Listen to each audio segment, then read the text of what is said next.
wago ahwefo na etiefo ejanom enanom membrewanom menkokranom ahemfo enuanom membanom menananom and politically correct Ghana lesson 49 edini H Kwame Afaglo entitled ne container kiosk Ghana. Container kiosk Ghana I say afi 2021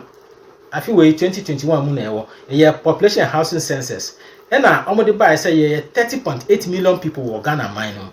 come on yes I was 10.7 million in die e Ghana mem oh na cha say nipa 3 bia wo dan baako sana ohwe krata no me say e but enye sa I didn't na make us say enye sa yeah omo ka say e dan 5 bia no baako ye nwie e dan 5 bia baako wo ho a ye nwie say sa dia na cha say ebinum omoda raf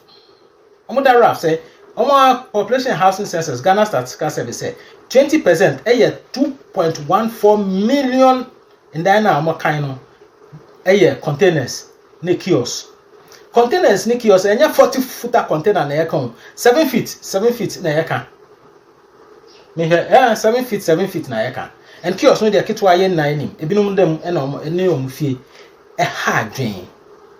nipa entumi tete wo mba wo kiosk mu eso na ye oman no be yie ni ese ye nwane se eba ne sa wo be hwesa na se nkrofo bebre ye dwuma eba ne se na nkrofo bebre da container ne kiosk mu debi a 7 foot container 40 footer container debi enye enti ye hwemu ye hu se omo eso mo ye dwuma no omo ye between 15 years ne 64 years no omo ye about 60%. Se sa de TB film omo ntumi nya dwuma ne etifima ya fa ne say 80 million de so mutumi ejuma say 80 million so yetumi ejuma nipa he na eye ejuma nkasa omo ejuma na nkasa no of course NIT Social Security and National Insurance Trust records no ma obon say 800 people 800 workers per year SNIT no na just say 800,000 per ejuma wo man no because SNIT no we ejuma de so otua na just only 4% per ejuma na just 70 million Ghanaian say ye dwuma ne ye dwuma ebe yi enye ye nti ese ye hwe say de na esi se ene na de ohia ebre yampa eno a won say ye dan no mti no edan no ti no edan e wo man mu say edan ne ti no e kire sika e wo man no nti ebe hwe say okay tax for so de na mo ye tax for no apart from state tax no so e tax no ye gi only 13 to 14% tax because do na anye dwuma do na enye dwuma dodo na entua eto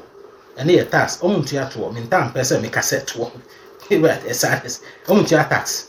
no enti sesa 13 to 14% etua eto no tax no ye the 60% etua aban worker salary ene aban na nkasa etua on salary uya ni wi a 40% na na etua